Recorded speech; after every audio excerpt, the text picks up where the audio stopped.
guys. I haven't posted in a while, I know.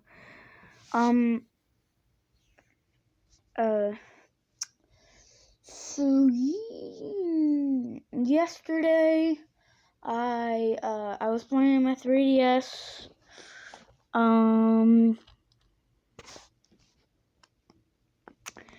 And I put it back in its case, and I had it on my bed, and me and my cousin were playing, and I kind of fell off the bed and landed on the case.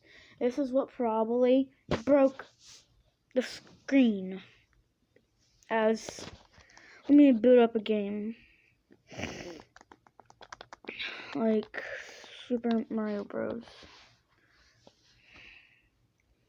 Like, this is like damaged screen.